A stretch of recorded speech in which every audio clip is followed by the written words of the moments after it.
خواتي خواتي صباح الخير عليكم مازال في اللون اهلا وسهلا مرحبا بكم يا جماعه الخير السلام عليكم. J'espère que vous allez bien, j'espère que vous vous portez bien et j'espère que vous passez une agréable journée du ce Ramadan 2024. Nous sommes le 19 mars 2024 et la polémique, les polémiques, les tensions, les malentendus algéro-marocains continuent de nous pourrir la vie, de pourrir la vie aux Maghrébins et aux Maghrébines, d'empêcher la construction du Maghreb et de basculer le Maghreb dans une zone de tension permanente où malheureusement l'animosité qui oppose l'Algérie au Maroc et le Maroc à l'Algérie franchement commence à prendre des proportions extraordinairement graves et rien ne permet, plutôt le moindre incident, la moindre étincelle, elle est rapidement exploitée par les deux régimes pour alimenter la mécanique de l'incompréhension, la mécanique de l'hostilité. Voilà, il y a une mécanique de charge, franchement,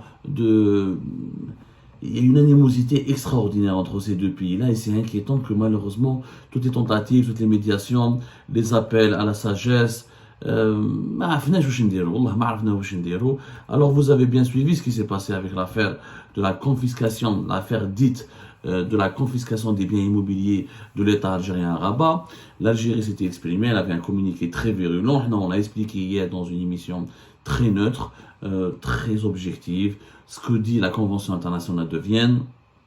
Parce qu'il y a deux conventions internationales de Vienne, on l'a bien expliqué hier, la convention de Vienne sur les relations diplomatiques en 1961, il y a une autre convention de Vienne sur les relations consulaires, entre les deux ont été conclus, négociés entre 61 et leur application a commencé 63-64, il y a des dispositifs concrets qui permettent à l'État algérien de faire valoir ses intérêts, d'interpeller la Cour internationale de justice, au cas où, et de réclamer des sanctions contre le Maroc si vraiment le Maroc a touché à l'intégrité morale au droit de propriété à l'exercice même des diplomates algériens des installations des équipements diplomatiques algériens à Rabat.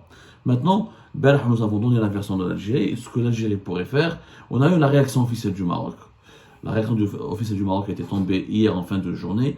Deux agences de presse très respectées, respectables et très crédibles ont parlé à des sources diplomatiques marocaines. La première agence de presse, c'est l'agence de presse espagnole, la EFE, qui a fait parler une source espagnole. Et cette source diplomatique espagnole, donc ce n'est pas le Maroc n'a pas réagi, contrairement à l'Algérie, par un communiqué officiel. Pour le moment, ce n'est pas un communiqué officiel. Il n'y a pas eu de communiqué officiel du ministère des Affaires étrangères marocain. Il y a eu des sources diplomatiques marocaines qui ont parlé à deux agences de presse et des sources diplomatiques marocaines qui ont parlé aussi à d'autres titres de la presse marocaine. On va prendre deux sources autorisées, connues, réputées pour leur crédibilité, leur objectivité, leur neutralité, l'AFP et l'agence de presse espagnole EFE. Alors, au niveau de l'agence espagnole, la source diplomatique autorisée, ça doit être un porte-parole du ministère marocain des Affaires étrangères ou un diplomate de haut rang qui a été autorisé par le gouvernement espagnol à parler à cette agence de presse espagnole. Il est clairement dit que le Maroc ne cherche pas ni la provocation, ni l'escalade et qu'il n'a pas voulu du tout manquer de respect à l'Algérie. Le gouvernement marocain il déclare donc qu'il nie les accusations de l'Algérie, que le Maroc n'a pas établi un plan de confiscation des locaux de l'État algérien ou de l'ambassade d'Algérie à Rabat, que les sources diplomatiques marocaines elles ont expliqué que ni l'ambassade, ni le siège de l'ambassade, ni le locaux de l'ambassade d'Algérie à Rabat n'ont été touchés, ni la résidence privée de l'ambassadeur algérien à Rabat n'ont été touchés. Ce qui est concerné par cette procédure d'expropriation, c'est un bâtiment qui fait, selon les autorités marocaines, selon les explications fournies par les sources officielles marocaines à l'agence de presse espagnole EFE, il s'agit d'un immeuble vide qui est situé à proximité du ministère des Affaires étrangères marocain et qui faisait l'objet de discussions avec les autorités algériennes depuis 2022. C'est-à-dire que depuis 2022, les autorités marocaines ont contacté les autorités algériennes pour racheter un immeuble, un immeuble, ce bien immobilier qui est situé à côté du siège du ministère des Affaires étrangères marocain. Le ministère des Affaires étrangères marocain va faire des travaux pour étendre son siège. Il est en train de négocier avec pas mal d'ambassades ou de représentations diplomatiques situées dans le même périmètre apparemment, ce que j'ai compris, il y a un quartier réservé pour les ambassades, il y a un quartier réservé pour les missions diplomatiques étrangères à Rabat.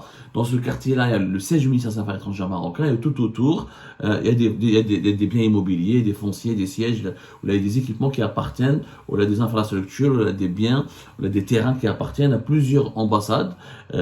Cette source qui a parlé, l'agence de presse espagnole, cette source marocaine qui s'est confiée à cette agence de presse espagnole, elle explique que le gouvernement marocain a entamé des discussions avec l'Autriche, avec la Suisse, avec la Côte d'Ivoire, avec les États-Unis, avec le Danemark pour l'acquisition d'un local inutilisé dans le but d'agrandir le siège du ministère des Affaires étrangères marocain. Et le ministère des Affaires étrangères marocain a aussi le projet de créer ou d'installer, d'ouvrir une académie et un musée diplomatique. Une académie et un musée diplomatique. Donc, le Maroc n'a, selon cette version des faits nous a été communiquée par l'agence de presse espagnole EFE, n'a pas du tout envie de provoquer l'Algérie, n'a pas eu envie, en tout cas, de manifester son hostilité à l'égard de l'Algérie. Il n'était pas question de manquer de respect à l'Algérie ou d'attaquer l'Algérie. Au contraire, le gouvernement marocain, d'après cette source diplomatique autorisée, est attaché aux relations de bon voisinage et de fraternité entre les peuples algériens et marocains. Il était juste question de reprendre une demeure, un bien immobilier que le Maroc veut acheter depuis 2022. Et apparemment, l'Algérie n'a pas envie de le vendre. En tout cas, l'Algérie n'a pas trop envie de le vendre, n'a pas envie de le céder. Ce dossier n'a pas avancé, donc le Maroc a décidé de lancer une procédure d'expropriation. On a expliqué hier, il y a effectivement un article de la Convention internationale de Vienne sur les relations consulaires, pas sur les relations diplomatiques. Il y a deux conventions de Vienne, dans les années 60, la Convention internationale dans les relations consulaires. Et effectivement, il y a un article qui prévoit une éventualité bien précise que si l'État qui héberge une ambassade d'un pays étranger veut exproprier certains biens, si ces biens ne sont pas habités ou ne sont pas utilisés dans le cadre de l'exercice des fonctions officielles de la mission diplomatique de l'État étranger qui est représenté dans le pays, il n'y a pas de problème, mais à condition que ça se passe à l'amiable et qu'il y ait des procédures réglementées, juridiques, et que des indemnisations à la hauteur du bien immobilier ou du bien foncier qui ont été visés par cette procédure d'expropriation soient versées à l'État qui va perdre ces terrains ou ce bien. Donc il y a vraiment un dispositif. Ça, c'est dans la Convention de Vienne sur les relations consulaires. Parce qu'il y a deux conventions de Vienne, à 61 et 64, les conventions consulaires et les conventions diplomatiques.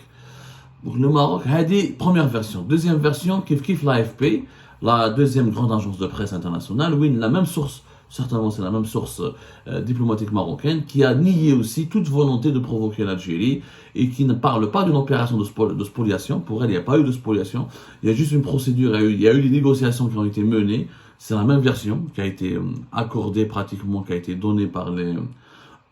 comment on appelle ça, qui a été donnée ou accordée à l'agence de presse française, la même version qui a été donnée à l'agence de presse espagnole, on la retrouve dans le compte rendu de l'AFP.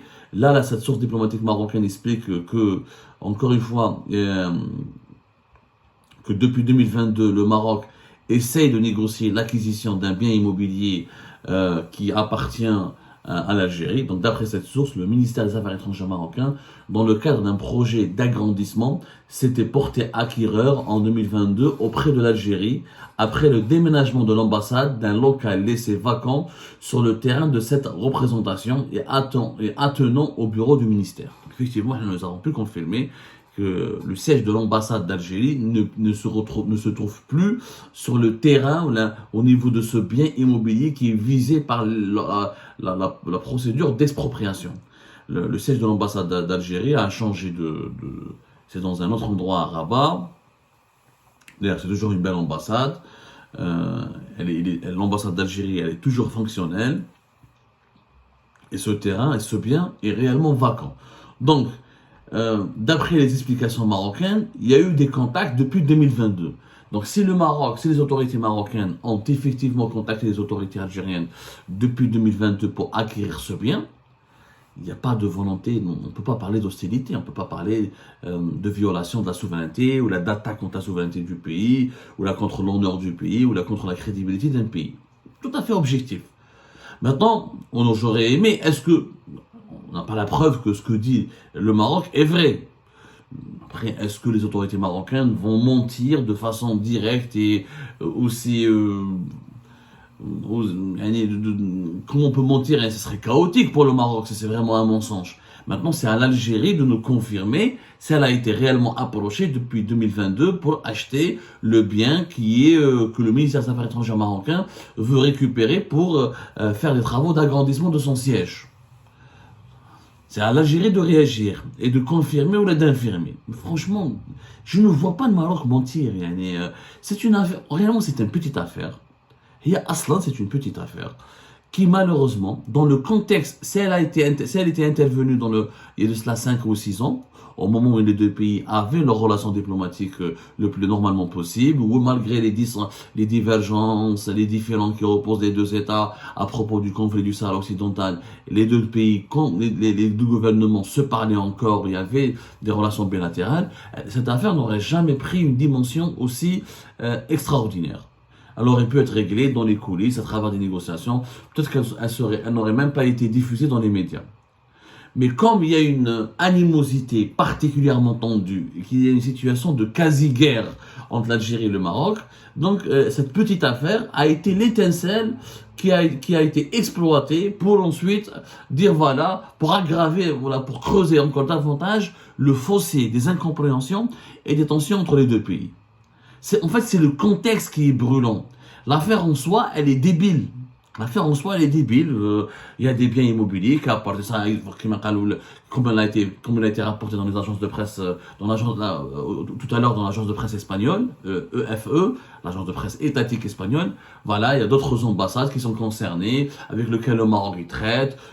L'Autriche, la Suisse ou les États-Unis d'Amérique, la Côte d'Ivoire n'ont pas crié au scandale. Pourquoi? Parce qu'il n'y a pas de relations diplomatiques empoisonnées entre le Maroc et ces pays-là. Comme il y a des relations diplomatiques empoisonnées entre l'Algérie et le Maroc, et ben un simple malentendu, et ben il est gonflé, il est amplifié, il est surexagéré, il est surdimensionné et ça devient une affaire d'État. En fait, ce n'est pas une affaire d'État. L'Algérie aurait pu vendre ce qu'elle exploite par son bien. Elle a un autre siège pour son ambassade. Et la résidence privée de l'ambassadeur n'a pas été touchée. Et les sièges des consulats d'Algérie, les sièges officiels, où il y a une activité consulaire ou une activité diplomatique officielle, sachant qu'il n'y a plus d'ambassadeur d'Algérie à Rabat, que la résidence de l'ambassadeur elle est pratiquement vide, que l'ambassade elle fonctionne au strict minimum, parce qu'il n'y a plus de relations bilatérales. Mais ce n'est pas les sièges officiels, ou ce n'est pas les locaux officiels et attitrés de la mission diplomatique algérienne qui sont touchés. Donc il n'y a pas de quoi faire un scandale. Mais après oui, l'Algérie, peut-être que le Maroc, je pense qu'il n'aurait pas dû toucher au bien d'Algérie. Comme il y a une particularité en ce moment, comme c'est assez sensible, comme il y a une certaine sensibilité dans les relations algéro-marocaines, peut-être que le Maroc aurait dû faire un effort et épargner le bien de l'Algérie, ou là prendre encore plus de temps, à mon avis, pour ne pas donner d'autres interprétations. C'est vrai que l'action marocaine a donné des interprétations. C'est ce qu'on a dit, nous, on a fait Algérie Pat, dès le premier jour de cette opération d'expropriation. Elle rappelle les démons du passé. Elle rappelle les expropriations des Algériens début des années 70 avec la nationalisation des terres agricoles, la marocanisation des terres agricoles début des années 70, entre 73 et 74 notamment. Elle rappelle les expulsions, la riposte brutale de l'Algérie qui a expulsé plus de 45 000 Marocains en 1975. Il y a eu donc des précédents, malheureusement, des précédents assez violents entre les deux pays. Et normalement, la sensibilité des relations algéro-marocaines devrait inciter les dirigeants des deux pays à prendre beaucoup de précautions avant de parler ou de s'attaquer aux intérêts de l'État voisin. Comme il y a une sensibilité, il aurait peut-être fallu prendre beaucoup plus de précautions. Maintenant, est-ce que le Maroc, il dit qu'il a contacté, qu'il a parlé avec les autorités algériennes depuis 2022? on peut considérer que c'est pas brutal, c'est pas violent. S'il a pris le temps nécessaire de parler, de proposer à l'Algérie, de la racheter, etc., et l'Algérie m'a si elle n'utilise pas cette ville-là, ou là, ce bien immobilier, ou là, etc., que l'Algérie les vende et les récupère. Ils récupèrent l'argent à condition qu'elle soit vendue. Si l'Algérie n'a pas été lésée, si on a proposé à l'État algérien une transaction immobilière en bonne et due forme, conforme à la hauteur, conforme à la valeur marchande de ces biens sur le marché marocain, l'Algérie n'aurait pas été lésée. Donc malheureusement, c'est une petite affaire qui s'est transformée en un scandale d'État. Parce qu'en ce moment, depuis même 2021, on va dire, tout incident possible et potentiel entre l'Algérie et le Maroc va avoir une relecture, va avoir des interprétations, va avoir une exploitation politique et propagandiste dangereuse avec comme seul but de semer encore davantage la zizanie entre les deux pays. On a une situation de conflit très tendue, un conflit de haute intensité malheureusement, qui reste, alhamdoulilah, uniquement au stade de la diplomatie et des médias. Pour le moment, la guerre algéro-marocaine, elle est uniquement diplomatique, politique et médiatique. Heureusement qu'elle n'est pas militaire, heureusement. Mais s'il y avait un peu de sagesse des deux côtés, et s'il y avait un intermédiaire ou là, un médiateur qui pouvait forcer le respect, ou qui avait le respect des deux parties, on pourrait facilement désamorcer le conflit algéro-marocain. Parce qu'il n'y a pas, vraiment, il n'y a rien de très grave. Il y a des accusations politiques, il y a des rivalités, il y a des malentendus politiques, mais alhamdoulilah, nous n'avons pas, l'Algérie n'a pas envie d'envahir le Maroc officiellement n'a pas envie d'envahir l'Algérie, donc il n'y a pas de divergence sur le tracé frontalier, c'est des problèmes concernant le Sahara occidental, concernant la relation avec Israël, concernant nos relations avec certains, comme les Émirats et certaines puissances émergentes, concernant les soutiens accordés par le Maroc à certains opposants, soi-disant, à certains séparatistes qui mettent le MAC, le soutien qu'accorde l'Algérie à certains séparatistes comme les mouvements dualistes marocains. Donc ce sont des sujets qui peuvent être traités facilement autour d'une table, avec du dialogue, en faisant preuve de bon sens et de sagesse. Mais malheureusement, c'est les esprits sages sont totalement, ou là, brillent totalement par leur absence, ou là ne sont plus écoutés, comme en Algérie, comme au Maroc. C'était la version marocaine à propos de cet événement. On attend toujours la réaction algérienne. Est-ce que l'Algérie maintenant va réagir aux explications fournies par les sources diplomatiques marocaines autorisées via l'AFP et l'agence de presse étatique espagnole? Comment va réagir le gouvernement algérien? On va suivre de près ce dossier. Et on espère qu'il y aura une désescalade. Parce que j'espère que les deux pays ne vont pas se retrouver devant l'accord international de justice pour une histoire de biens immobiliers et qu'ils pourraient régler ça entre adultes responsables et entre voisins surtout respectables et respectueux.